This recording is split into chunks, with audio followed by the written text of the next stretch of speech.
A Bíblia Sagrada, versão Almeida século XXI. Epístola de Paulo aos Gálatas, capítulo 1. Paulo, apóstolo, não da parte de homens, nem por meio de homem algum, mas por Jesus Cristo e por Deus Pai, que o ressuscitou dentre os mortos, e todos os irmãos que estão comigo, às igrejas da Galácia, graça a vós e paz da parte de Deus nosso Pai e do Senhor Jesus Cristo, que se entregou a si mesmo pelos nossos pecados, para nos livrar deste mundo mau, segundo a vontade de nosso Deus e Pai, a quem seja a glória para todo o sempre. Amém. Estou admirado de que estejais vos desviando tão depressa daquele que vos chamou pela graça de Cristo para outro evangelho, que de fato não é outro evangelho, senão que há alguns que vos perturbam e querem perverter o evangelho de Cristo. Mas,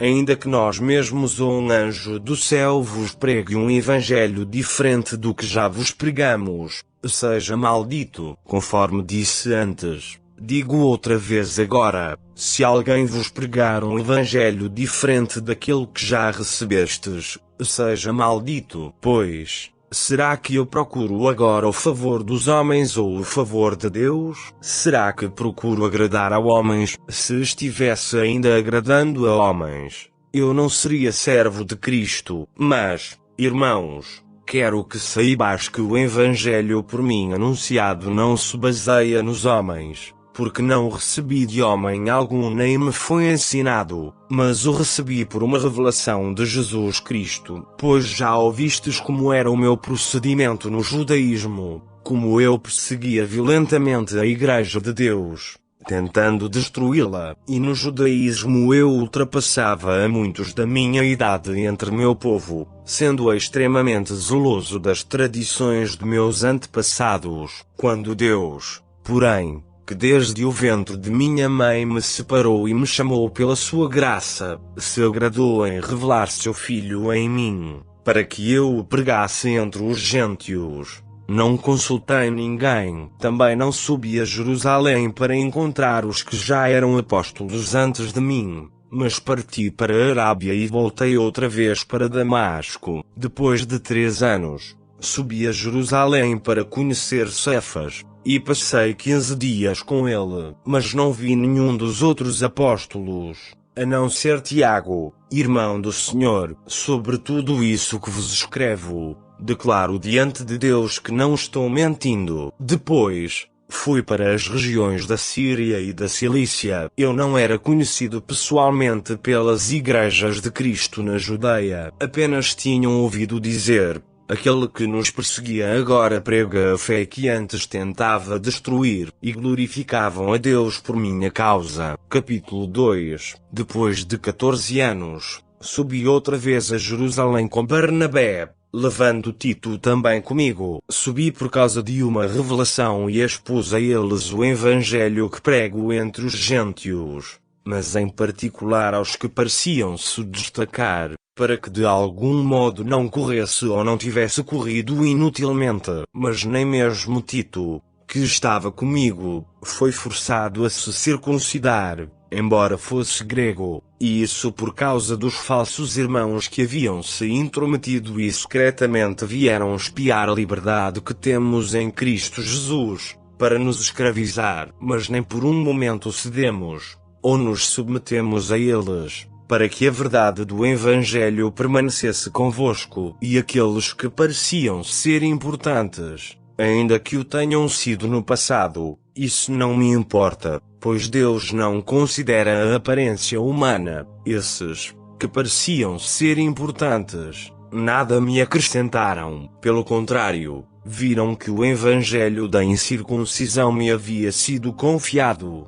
assim como a Pedro o evangelho da circuncisão, pois aquele que agiu por meio de Pedro para o apostolado da circuncisão também agiu por meu intermédio para o apostolado aos gentios. E quando reconheceram a graça que me havia sido dada, Tiago, Cefas e João, considerados colunas, estenderam a mão direita da comunhão a mim e a Barnabé, para que fôssemos aos gentios. E eles, à circuncisão, e nos recomendaram somente que nos lembrássemos dos pobres, o que também procurei fazer com cuidado. Quando, porém, Cefas chegou a Antioquia, eu o enfrentei abertamente, pois merecia ser repreendido, porque antes de chegarem alguns da parte de Tiago, ele estava comendo com os gentios. Mas, quando eles chegaram, Cefas foi-se retirando e se separando deles, por temer os que eram da circuncisão, e os outros judeus também fizeram como ele, a ponto de até Barnabé se deixar levar pela hipocrisia deles. Mas,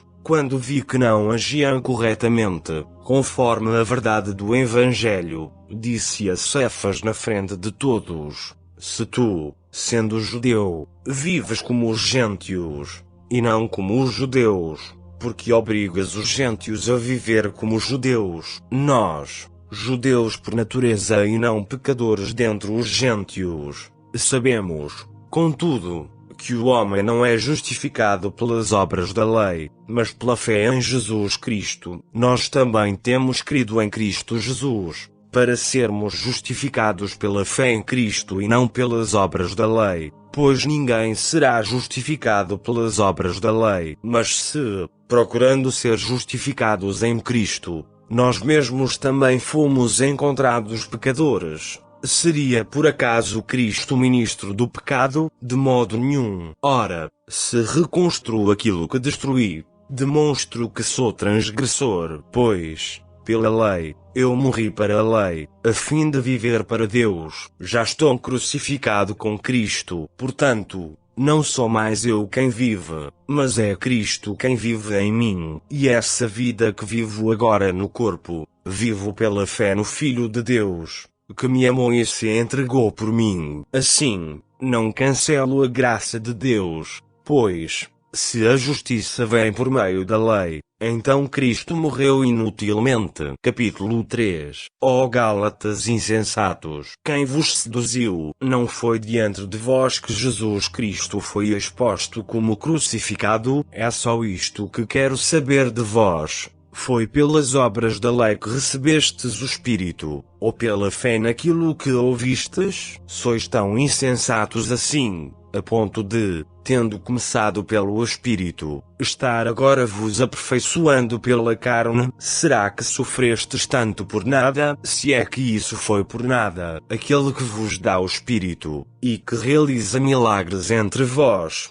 será que o faz pelas obras da lei ou pela fé naquilo que ouvistes? Assim foi com Abraão, que creu em Deus, e isso lhe foi atribuído como justiça. Sabei, então, que os da fé é que são filhos de Abraão, e a Escritura, prevendo que Deus iria justificar os gentios pela fé, anunciou com antecedência a boa notícia a Abraão, dizendo: em ti serão abençoadas todas as nações. Desse modo, os da fé são abençoados juntamente com Abraão, homem que creu, pois todos os que são das obras da lei estão debaixo de maldição, porque está escrito: maldito todo aquele que não permanece na prática de todas as coisas escritas no livro da lei. É evidente que ninguém é justificado diante de Deus pela lei, porque o justo viverá pela fé. A lei não vem da fé. Ao contrário, o que fizer estas coisas terá vida por meio delas. Cristo nos resgatou da maldição da lei, tornando-se maldição em nosso favor,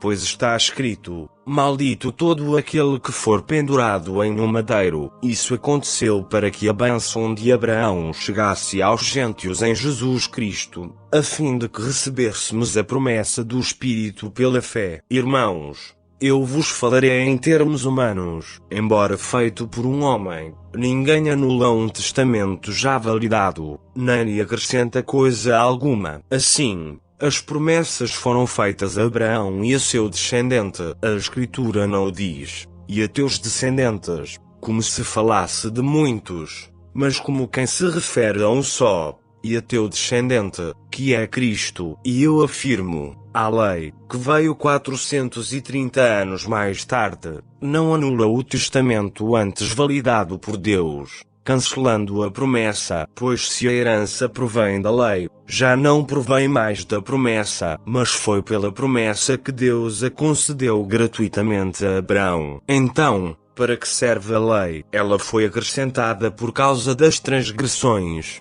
até que viesse o descendente a quem a promessa havia sido feita, e foi ordenada por meio de anjos, pela mão de um mediador. Entretanto, o mediador não representa apenas um, mas Deus é um só. Então, será a lei contrária às promessas de Deus? De modo nenhum, pois, se tivesse sido dada uma lei que pudesse conceder vida, a justiça, na verdade, seria pela lei. Mas a Escritura colocou tudo debaixo do pecado, para que a promessa fosse dada aos que creem pela fé em Jesus Cristo. Mas, antes que viesse a fé, éramos mantidos debaixo da lei, nela confinados para a fé que haveria de ser revelada. Desse modo, a lei se tornou nosso guia para nos conduzir a Cristo, a fim de que pela fé fôssemos justificados. Mas, tendo chegado à fé, já não estamos sujeitos a esse guia, pois todos sois filhos de Deus pela fé em Cristo Jesus, porque todos vós que em Cristo fostes batizados vos revestistes de Cristo. Não há judeu nem grego, não há escravo nem livre, não há homem nem mulher, porque todos vós sois um em Cristo Jesus. E, se sois de Cristo, então sois descendência de Abraão e herdeiros conforme a promessa. Capítulo 4. Contudo, afirmo que durante todo o tempo em que o herdeiro é menor de idade, ele em nada é diferente de um escravo, mesmo sendo o dono de tudo, mas está sujeito a tutores e administradores até o tempo determinado pelo Pai. Assim também nós, quando éramos menores, estávamos debaixo da escravidão aos princípios elementares do mundo. Vindo, porém, a plenitude dos tempos, Deus enviou seu Filho, nascido de mulher, nascido debaixo da lei, para resgatar os que estavam debaixo da lei, a fim de que recebêssemos a adoção de filhos. E, porque sois filhos, Deus enviou ao nosso coração o Espírito de seu Filho, que clama, Abba, Pai. Portanto, tu não és mais escravo, mas filho. E, se és filho, és também herdeiro por obra de Deus. No passado, quando não conhecias a Deus, costumavas servir aos que por natureza não são deuses. Agora, porém, que já conheceis a Deus, ou melhor, sendo conhecidos por Ele, como podeis voltar para esses princípios elementares fracos e pobres, aos quais de novo quereis servir? Guardais dias, meses, tempos e anos. Temo que eu talvez tenha trabalhado inutilmente para convosco. Irmãos, peço-vos que vos torneis como eu, porque eu também me tornei como vós. Nenhum mal me fizestes, e sabeis que foi por causa de uma enfermidade física que vos anunciei o Evangelho pela primeira vez, e não desprezastes nem rejeitastes aquilo que no meu corpo era uma provação para vós. Pelo contrário, me recebestes como se eu fosse um anjo de Deus, como o próprio Cristo Jesus. Onde está aquela vossa alegria? Porque eu mesmo sou testemunha de que, se fosse possível, teríeis arrancado os próprios olhos para dá-los a mim. Será que me tornei vosso inimigo por vos falar a verdade? Aqueles que mostram interesse pessoal por vós não agem com boas intenções, mas sim para vos excluir, para que mostreis interesse pessoal por eles. É bom ser sempre objeto de interesse pessoal, e não só quando estou presente convosco, meus filhos, por quem sofro de novo dores de parto, até que Cristo seja formado em vós. Bem que eu gostaria de agora estar presente convosco e mudar o tom da minha voz, pois estou perplexo a vosso respeito. Dizei-me vós, que quereis ficar debaixo da lei, não ouvis a lei, porque está escrito que Abraão teve 2 filhos, um da escrava, outro da livre. O que era filho da escrava nasceu de modo natural, mas o que era da livre, mediante uma promessa. Pois bem, Isso é uma alegoria. Essas mulheres simbolizam duas alianças. Uma é a aliança do Monte Sinai, que dá à luz filhos para a escravidão. Esta é Agar. Agar representa o Monte Sinai na Arábia e corresponde à Jerusalém atual, pois é escrava com seus filhos. Mas a Jerusalém do Alto é livre, e esta é a nossa mãe, pois está escrito: alegra-te, ó estéril, tu que não davas à luz, e rompe em gritos de alegria, tu que não tiveste dores de parto, pois os filhos da abandonada são mais numerosos do que os da que tem marido. E vós, irmãos, sois filhos da promessa, à semelhança de Isaque. Entretanto, como naquele tempo o que nasceu de modo natural perseguia o que nasceu segundo o Espírito, assim também acontece agora. Mas o que diz a Escritura? Expulsa a escrava e seu filho, pois de modo algum o filho da escrava será herdeiro juntamente com o filho da livre. Portanto, irmãos,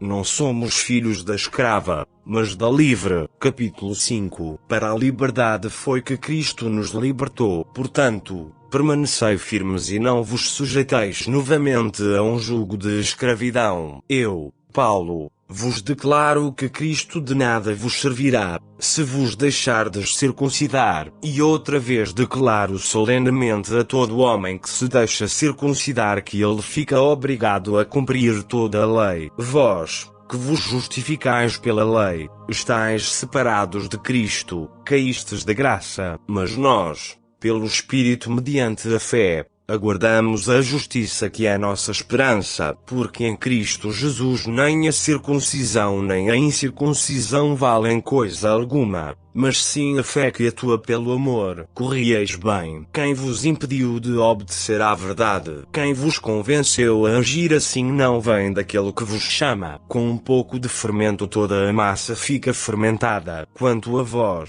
confio no Senhor que não pensareis de outra forma, mas aquele que vos perturba, seja quem for, sofrerá condenação. Eu, porém, irmãos, se continuo pregando a circuncisão, porque ainda sou perseguido, nesse caso, o escândalo da cruz estaria aniquilado. Quem dera se castrassem aqueles que vos estão perturbando. Irmãos, fostes chamados para a liberdade, mas não useis da liberdade como pretexto para a carne. Antes, sede servos uns dos outros pelo amor, pois toda a lei se resume numa só ordenança, a saber: amarás ao próximo como a ti mesmo. Mas se mordeis e devorais uns aos outros, cuidado para não vos destruirdes mutuamente. Mas eu afirmo: andai pelo Espírito e nunca satisfareis os desejos da carne, porque a carne luta contra o Espírito, e o Espírito contra a carne. Eles se opõem um ao outro, de modo que não conseguis fazer o que quereis. Mas, se sois guiados pelo Espírito, já não estáis debaixo da lei. As obras da carne são evidentes, a saber: imoralidade, impureza e indecência, idolatria e feitiçaria, inimizades, rivalidades e ciúmes, ira, ambição egoísta, discórdias, partidarismo e inveja, bebedeiras, orgias e coisas semelhantes a essas, contra as quais vos previno, como já vos preveni antes. Os que as praticam não herdarão o reino de Deus. Mas o fruto do Espírito é amor, alegria, paz, paciência, benignidade, bondade, fidelidade, amabilidade e domínio próprio. Contra essas coisas não existe lei. Os que são de Cristo Jesus crucificaram a carne juntamente com suas paixões e desejos. Se vivemos pelo Espírito, andemos também sob a direção do Espírito. Não nos tornemos orgulhosos, provocando-nos uns aos outros e tendo inveja uns dos outros. Capítulo 6. Irmãos, se alguém for surpreendido em algum pecado, vós, que sois espirituais, deveis restaurar essa pessoa com espírito de humildade, e cuida de ti mesmo, para que não sejas tentado também. Levai os fardos uns dos outros e assim estareis cumprindo a lei de Cristo. Pois, Se alguém pensa ser importante, não sendo nada, engana a si mesmo. Mas cada um avalia seu próprio procedimento e, então, terá motivo para orgulho somente em si mesmo e não nos outros. Porque cada um carregará o seu próprio fardo. O que está sendo instruído na palavra deve repartir todas as boas coisas com aquele que o instrui. Não vos enganeis. Deus não se deixa zombar. Portanto, tudo o que o homem semear, isso também colherá. Pois quem semeia para a sua carne, da carne colherá a ruína. Mas quem semeia para o Espírito, do Espírito colherá a vida eterna. E não nos cansemos de fazer o bem, pois, se não desistirmos, colheremos no tempo certo. Assim, enquanto temos oportunidade, façamos o bem a todos, principalmente aos da família da fé. Vede com que grandes letras vos escrevo de próprio punho. Aqueles que desejam ostentação exterior vos obrigam a circuncidar-vos, somente para não serem perseguidos por causa da cruz de Cristo. Pois nem mesmo estes que se circuncidam guardam a lei, mas querem que vos circuncideis, para se orgulharem de vós em rituais físicos. Mas longe de mim orgulhar-me, a não ser na cruz de nosso Senhor Jesus Cristo, pela qual o mundo está crucificado para mim, e eu para o mundo. Pois nem a circuncisão nem a incircuncisão são coisa alguma, mas, sim, o ser nova criação. Que a paz e misericórdia estejam sobre todos que andarem conforme essa norma, e também sobre o Israel de Deus. Quanto ao restante, que ninguém me importune, pois trago no corpo as marcas do sofrimento de Jesus. Irmãos, a graça de nosso Senhor Jesus Cristo esteja com o vosso espírito. Amém. O presente audiobook não tem qualquer motivação ou intuito comercial, tem apenas como objetivo ajudar a muitas pessoas, especialmente aqueles que têm deficiência visual, analfabetismo ou outras dificuldades de leitura. Por sua vez tem como intuito, igualmente, ser uma ferramenta, não comercial, para a evangelização. Que Deus o abençoe. Só lhe deu glória.